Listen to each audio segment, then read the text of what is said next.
बोले हम नहीं आए, हमारी सासू जी 2 दिन से आपका सत्संग सुनती है और सासू जी में सुधार हुआ है तो शांति हमको मिली। अब उनको शांति मिल गई, वो धन्यवाद दिया। तो हमने कहा तो तुम भी सुन लो सत्संग, तो तुम्हारे में सुधार हो तो सासू को भी शांति मिल जाए। बोले हमारी उम्र अभी कहाँ सत्संग सुनने की। कितने लोग सोचते हैं कि हमारी उम्र नहीं सत्संग सुनने की, बुढ़ापे में सत्संग सुनना चाहिए। मैं मानता हूं कि बुढ़ापे में भी सुनना चाहिए, लेकिन सबसे ज़्यादा सत्संग तो जवानी में सुनना चाहिए। और उससे भी ज़्यादा सत्संग 14 साल की उम्र से सुनना शुरू कर देना चाहिए, क्योंकि 14 साल की उम्र में पुरुष जवानी में प्रवेश कर जाता है और 13 साल की उम्र में लड़कियां जवानी में प्रवेश कर जाती हैं। और जवानी एक आंधी और तूफान है, और जवानी में संभल ना सके तो याद रखना जवानी तुम्हें इंसान नहीं रहने देती है, शैतान बना देती है। इसलिए उस समय अगर सत्संग मिल जाए तो तुम्हें संभलने की शक्ति मिल जाती है, फिर तुम जवानी में इंसान से महान बन जाते हो और महान से भगवान बनने की ओर यात्रा शुरू कर देते हो। भगवान राम को बचपन से ही गुरु वशिष्ठ का सत्संग मिला। जवानी में जब प्रवेश किया तो विश्वामित्र का सत्संग मिला। जब गृहस्थ आश्रम में प्रवेश किया तो भरद्वाज का भी सत्संग मिला, वाल्मीकि का सत्संग मिला, अगस्त मुनि का सत्संग मिला। सत्संग तो कहीं मिल जाए। और कभी कभी आपकी पत्नी भी सत्संग के शब्द बोल सकती है, लेकिन पत्नियों की बात को कोई सुनता नहीं। सबसे बड़ा दुख पत्नियों को यही होता है कि हमारे पति जी हमारी बात सुनते नहीं। तो उनसे पूछो क्या तुम्हारे पति जी बहरे हैं? बोले बहरे नहीं हैं, सबकी सुनते, मेरी नहीं सुनते। तो क्यों नहीं सुनते? बोले पता नहीं क्यों नहीं सुनते। अगर तुलसीदास अपनी पत्नी रत्नावली की बात को न सुनते तो शायद तुलसीदास इतने महान संत और महान कवि नहीं बन पाते। आज उनकी रामायण घर घर में न होती। रत्नावली ने ही उनको ज्ञान दिया था। कितनी नारियों को भी बहुत ज्ञान होता है। हमारी माँ ने हमको ज्ञान दिया था संत बनने का। यदि उसका ज्ञान हम न लेते तो हम संत नहीं बन पाते। उसके ज्ञान से ही हम संत बने थे। उसने कहा था बस पढ़ाई पूरी कर लो, फिर घर छोड़कर भाग जाओ और घर की तरफ मुड़कर देखना नहीं और दुनिया में कहीं रहना। त्याग, वैराग्य, संयम, नियम, ब्रह्मचर्य से रहना, व्रत का सही पालन करना। तुम्हारे द्वारा करोड़ों लोगों को संदेश मिलेगा। तुम इस माया में उलझने के लिए नहीं पैदा हुई हो।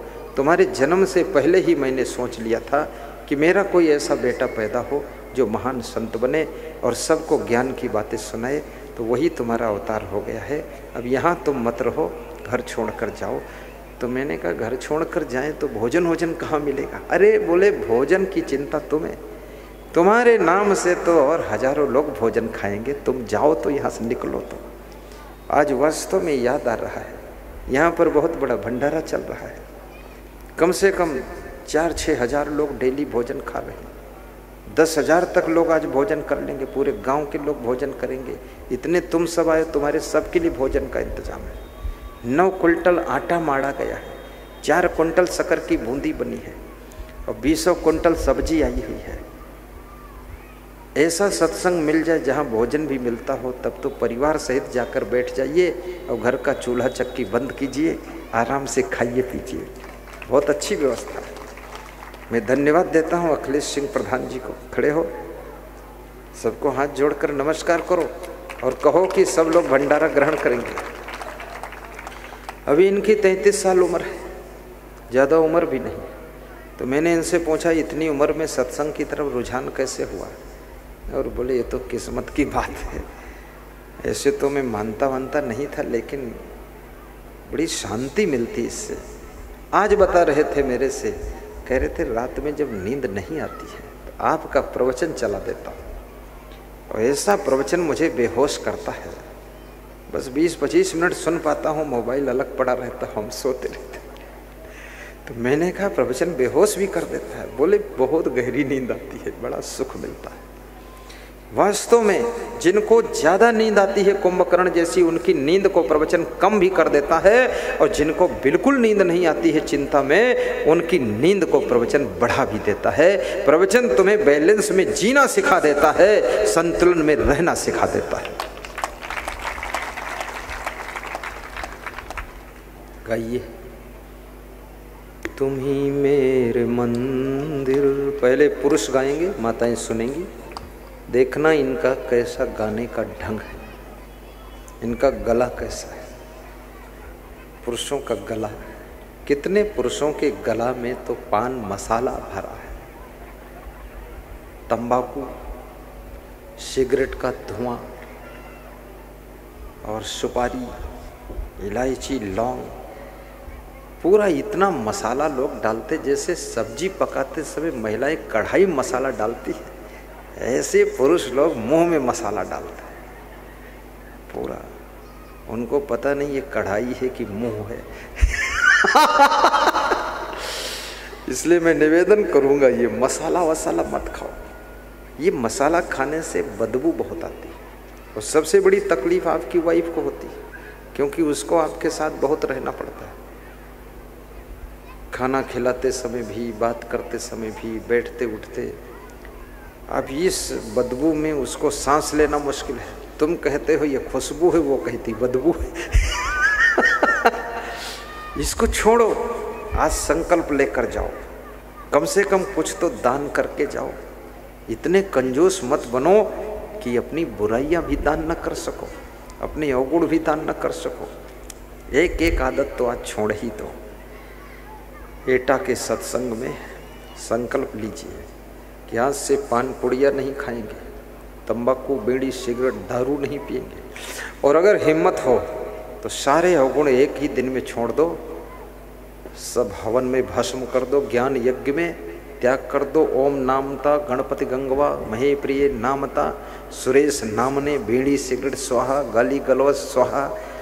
ये हमारे सत्संग को ज्ञान यज्ञ कहा जाता है और ज्ञान यज्ञ में सब बुराइयां स्वाहा की जाती है, अवगुण स्वाहा किए जाते हैं। इसमें यज्ञ की सामग्री, हवन की सामग्री नहीं डाली जाती।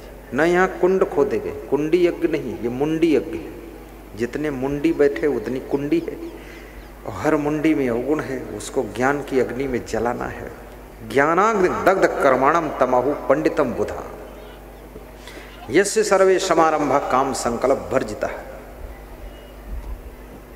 नहीं ज्ञानेन सदृशम पवित्रम ही विद्यते तत्विधि प्रणिपातेन परिप्रश्नेन सेवया उपदेक्ष्यन्ते ज्ञानम ज्ञानिनः तत्त्वदर्शिनः।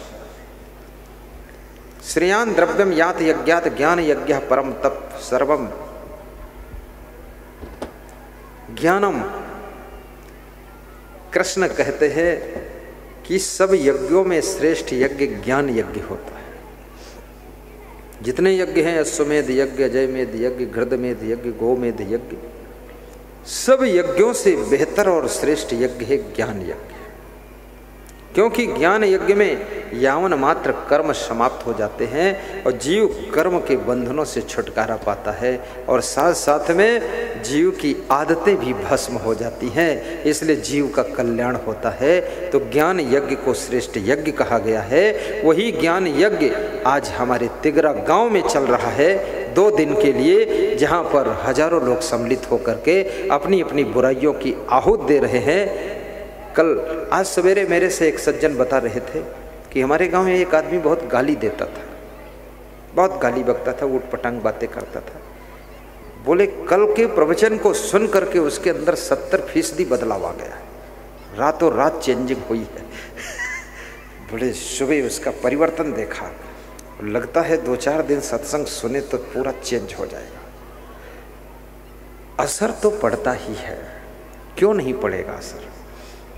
एक कमरे में कोई मेहमान पति पत्नी ठहरे हुए थे, तो उस कमरे में 2 खूटियां थीं, दोनों खूटियों में एक एक थैली टंगी हुई थी, एक एक थैली।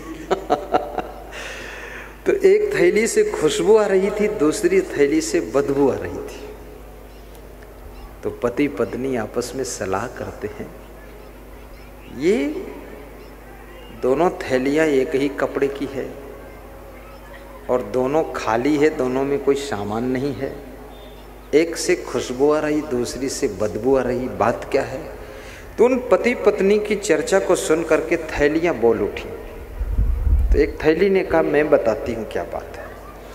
थोड़ी देर पहले मेरे अंदर केसर रखी हुई थी, मालिक केसर तो निकाल ले गया है, लेकिन उसकी खुशबू हमारे साथ रह गई।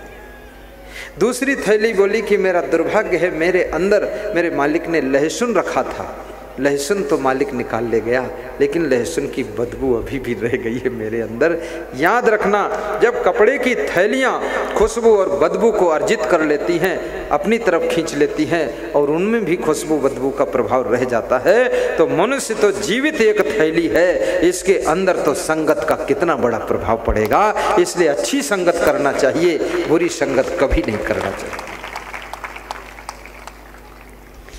संगत से सुख उपजे, कुसंगत से दुख होए। कहे कबीर ता जाइए, जहाँ अपनी संगत हो।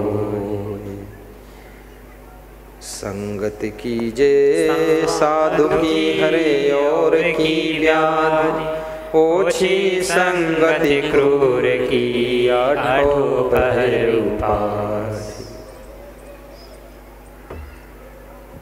संगत का प्रभाव है, कुसंगत में दुख होता है।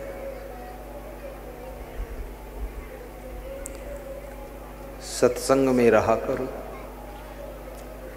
और थोड़ा थोड़ा भजन भी गाया करो। कभी गाड़ी में चला करो तो प्रवचन भी सुना करो।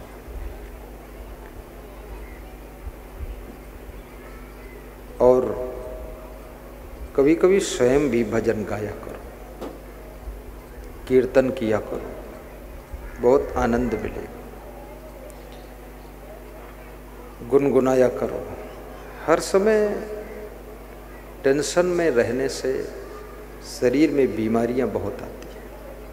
संतापाद भ्रश्यते रूपम, संतापाद भ्रश्यते बलम, संतापाद भ्रश्यते ज्ञानम, संतापाद व्याधि मिच्छति। संताप करने से, याद रखना, चिंता करने से, टेंशन करने से सुंदर रूप नष्ट हो जाता है। आप यदि सुंदर बहुत दिनों तक दिखना चाहते हैं, चिंता छोड़ो, सुख से जियो।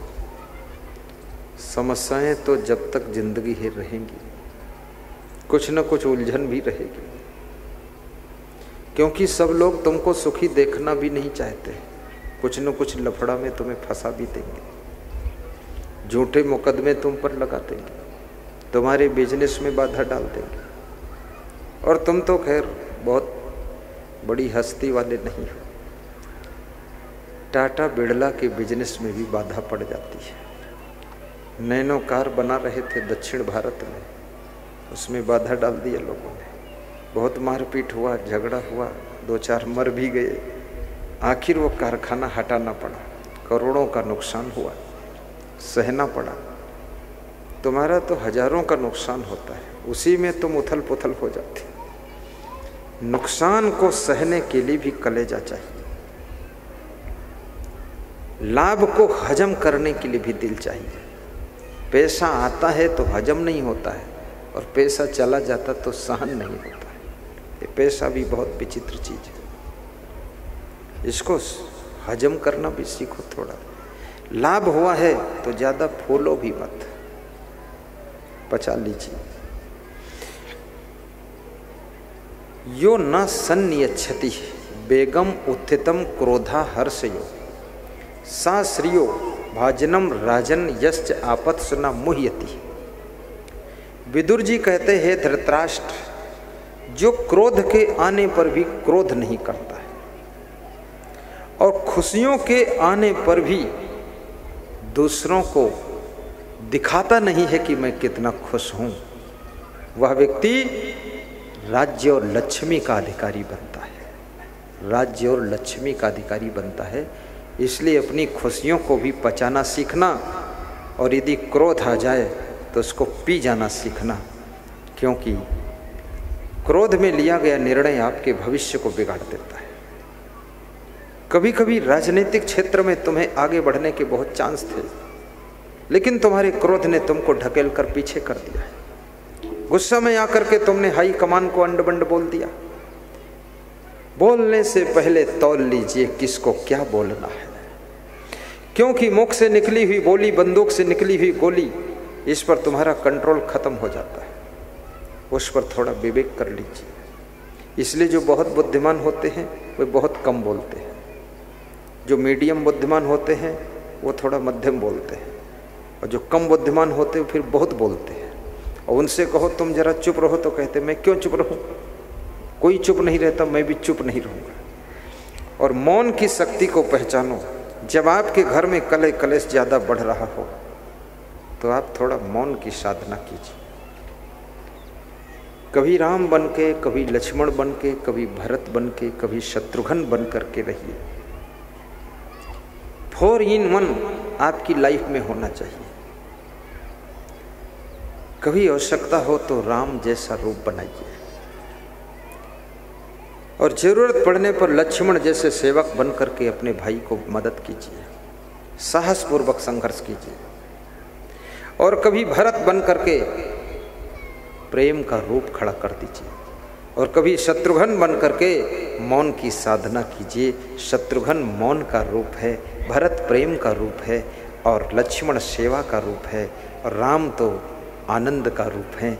याद रखना, कभी आनंद में भी रहा करो, कभी सेवक बनकर सेवा लक्ष्मण की तरह कर लिया करो, और कभी भरत जैसा प्रेम भी कर लिया करो, और कभी मौन हो करके थोड़ा मुस्करा दिया करो।